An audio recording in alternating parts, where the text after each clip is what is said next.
Olá pessoal, vamos dar continuidade aos contratos bancários impróprios.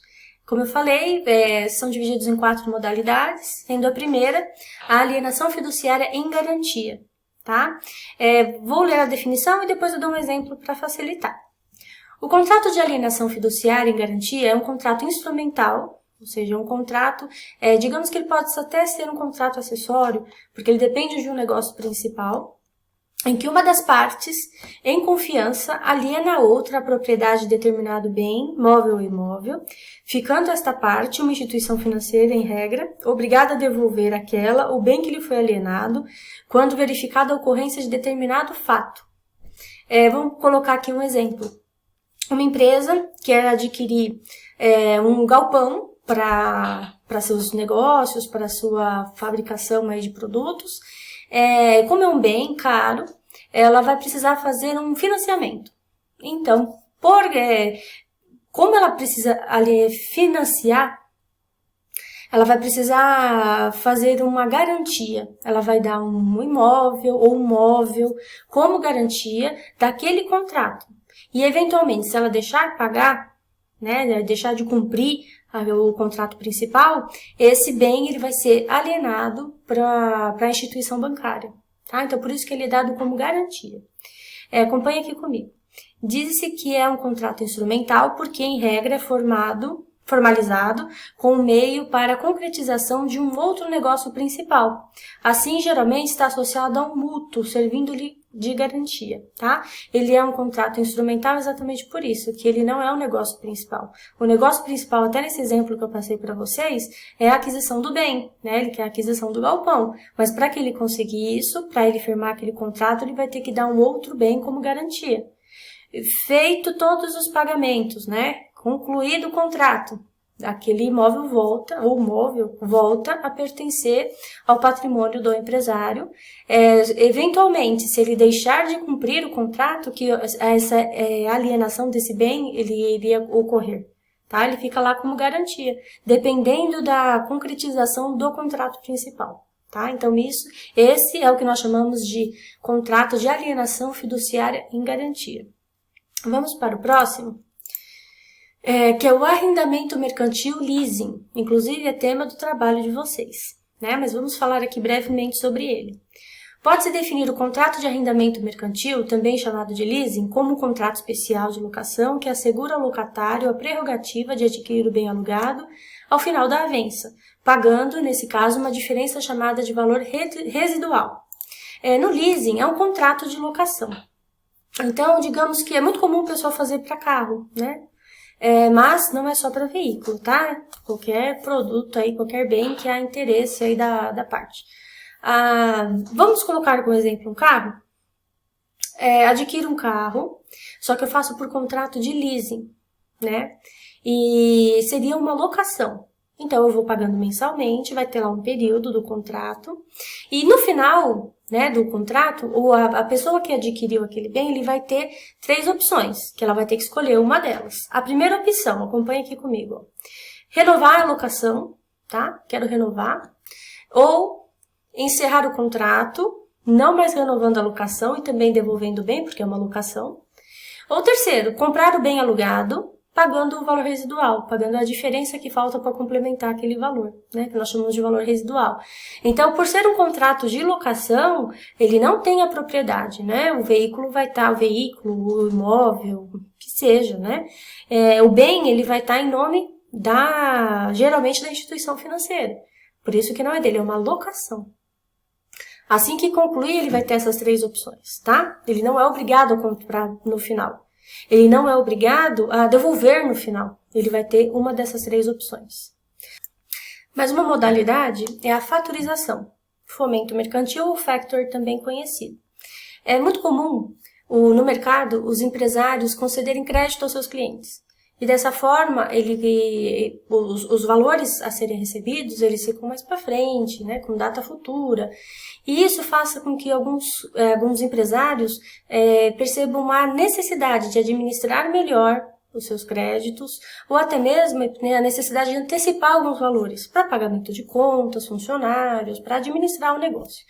E aí existe essa possibilidade de fazer um contrato, né, chamado fatorização, que nem sempre precisa ser com um banco, isso pode ser com uma instituição financeira que não precisa ser banco, que ela assume para si todos esses créditos, antecipando valores ou não. Muitas vezes ela assume esses créditos, organiza, ou ela já assume esses créditos e já faz um pagamento, uma antecipação isso para o empresário, que geralmente é o que é interessante, né, para que ele faça alguns pagamentos aí da sua empresa.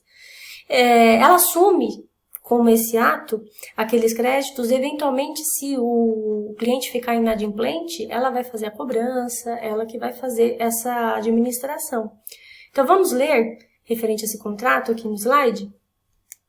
É muito comum no mercado que o empresário conceda um crédito aos seus clientes, como forma de alavancar suas vendas. Num cenário de economia estável, a inflação baixa e o crédito assume uma função importantíssima para o desenvolvimento das atividades negociais. Ocorre que, ao conceder crédito, o empresário, além de assumir o risco da insolvência de seus clientes, chama para si uma tarefa a mais, administrar sua carteira de devedores. Então, ele corre esse risco do cliente não pagar e ele tem que administrar a carteira de devedores, né? Quando é que vai vencer? É bem trabalhoso. O contrato de factoring, pois serve ao empresário justamente para lhe permitir uma melhor organização do seu negócio, atendendo principalmente aos interesses dos pequenos e médios empreendedores, que têm mais dificuldade de acesso ao crédito pelas vias normais do sistema financeiro nacional. Trata-se, enfim, de um contrato por meio do qual o empresário transfere a uma instituição financeira, não precisa ser necessariamente um banco, as atribuições atinentes à administração do seu crédito. Algumas vezes esse contrato também envolve a antecipação desse crédito ao empresário. Em suma, em síntese, a instituição financeira orienta o empresário acerca da concessão do crédito aos seus clientes. Antecipa o valor de seus créditos que o empresário possui e assume o risco da inadimplência desses créditos. Então, aqui bem resumidinho, qual é a função desse contrato, tá?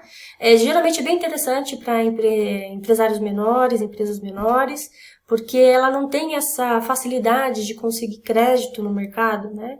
Então, a forma dela receber valores com prazo, né, créditos, passar isso para uma instituição financeira que vai antecipar valores e vai administrar a carteira de devedores. Também nós temos o cartão de crédito, tão conhecido cartão de crédito, né? As operações com cartão de crédito têm crescido assim consideravelmente nos últimos anos. Hoje em dia, dificilmente um estabelecimento que não aceita pagamento com cartão de crédito, né? Os consumidores perguntam muito. E se faz, corre sério risco, né? Se ela falar, eu não trabalho com cartão de crédito, de diminuir as vendas, sensivelmente, né? Uma vez que seus concorrentes, muito provavelmente, facultam o cliente essa possibilidade. Trata-se do contrato pelo meio do qual uma instituição financeira, a operadora, permite aos seus clientes a compra de bens e serviços em estabelecimentos comerciais cadastrados, que receberão os valores das compras diretamente da operadora. Esta, por sua vez, cobra seus clientes mensalmente o valor de suas compras realizadas em um determinado período. Chama-se de cartão de crédito. Então, o documento pelo qual o cliente realiza a compra, apresentando ao estabelecimento comercial cadastrado.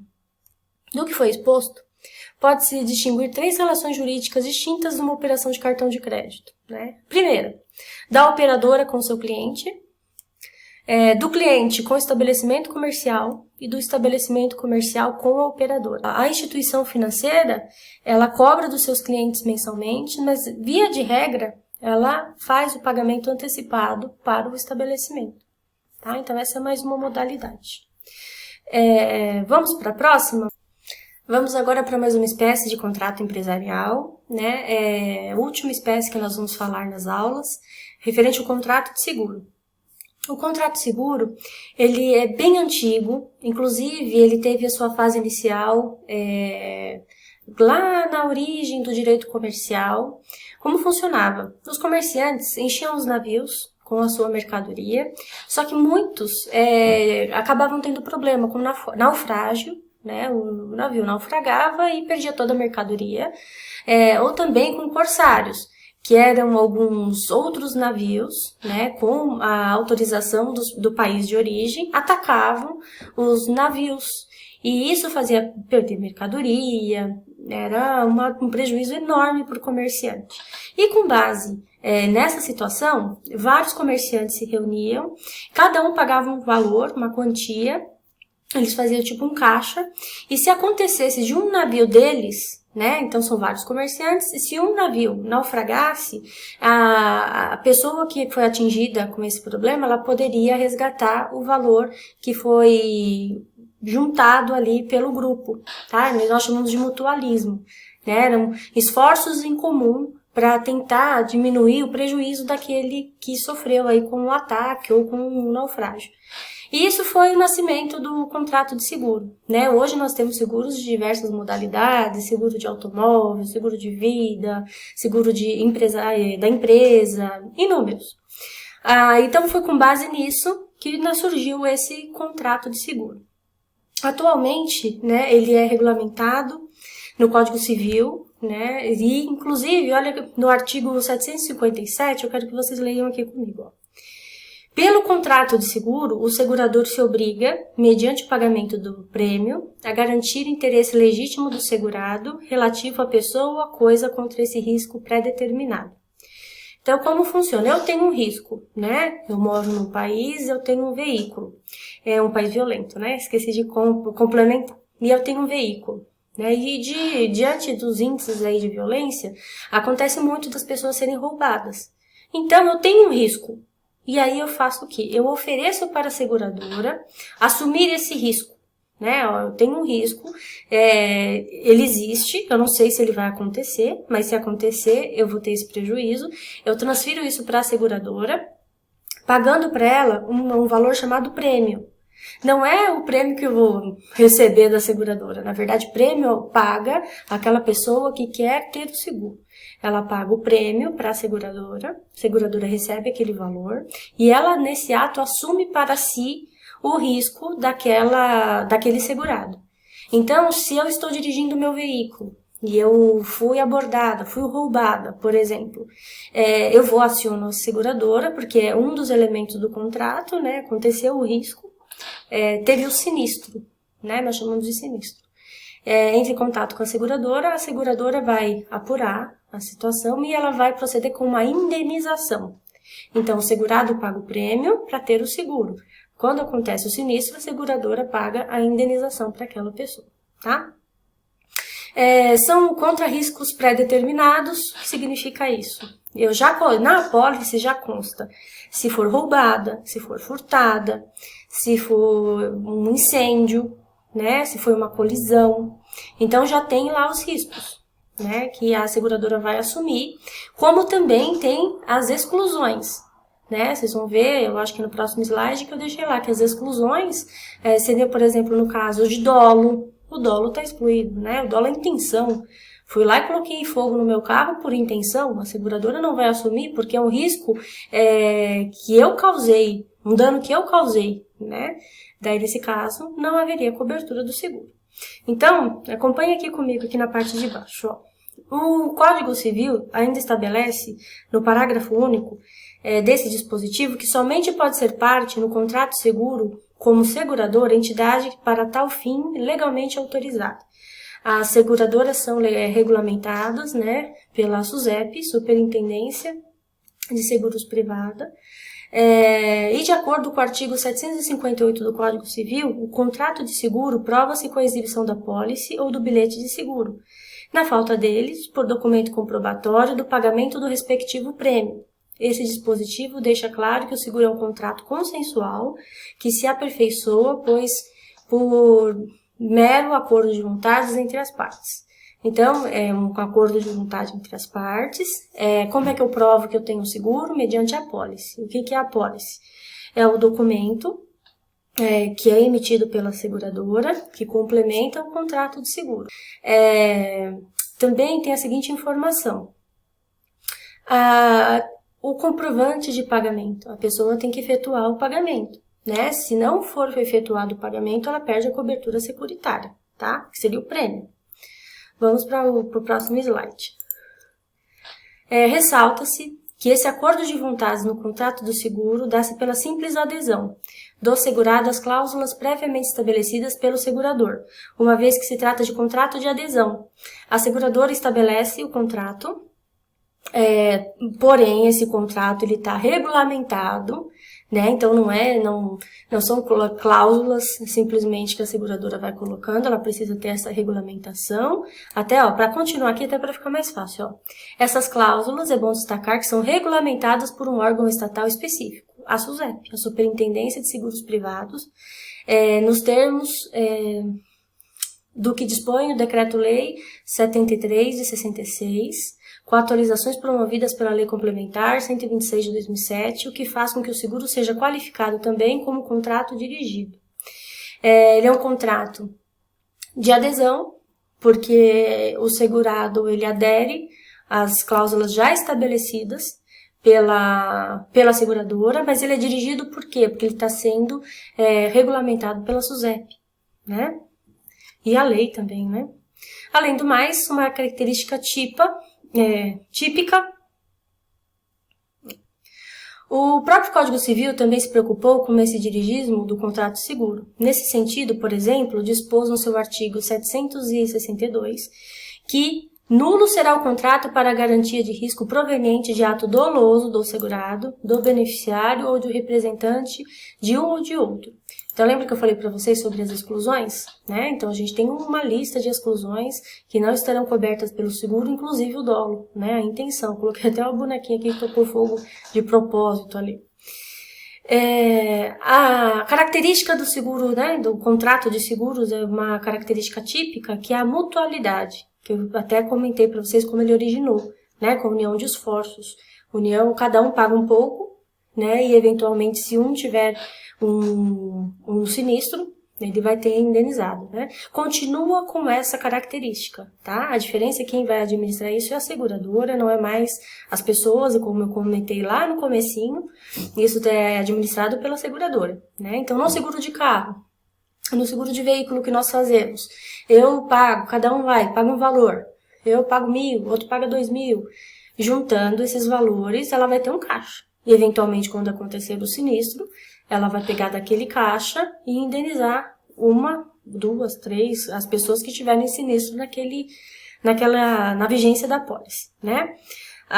Melhor explicando, olha só, por meio de cálculos atuariais, o segurador consegue prever, com certo grau de correção, a possibilidade de ocorrência dos eventos danosos que garante. Assim, calcula o valor dos prêmios, de modo do montante arrecadado com eles seja suficiente para cobrir os gastos com as indenizações dos eventos danosos, que efetivamente se concretizarem. Em suma, o dinheiro dos segurados é usado para pagamento das indenizações devidas a eles, em caso de ocorrência de sinistro.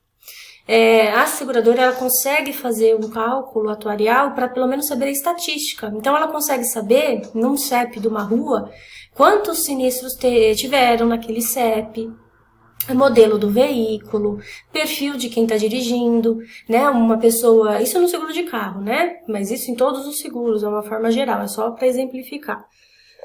No seguro de veículo, então eles têm uma estatística dos acidentes que acontecem com uma pessoa que é casada, acima de 30 anos, tem um perfil.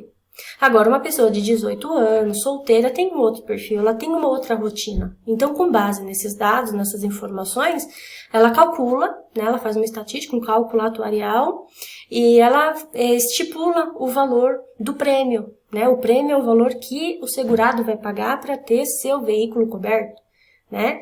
Então, ela faz o cálculo com base nesses dados estatísticos, tá? E com isso, ela consegue precificar. Espero ter ajudado até aqui, né? Esse foi o último contrato que nós conversamos. Essas são as referências do que eu utilizei para fazer a apostila, né? Grande parte aqui dessas do contrato eu usei o livro do André Santa Cruz, muito legal, por sinal. E eu oriento vocês a seguirem sempre pela doutrina, aprofundar nos assuntos, e eu estou à disposição. Até mais, tchau, tchau.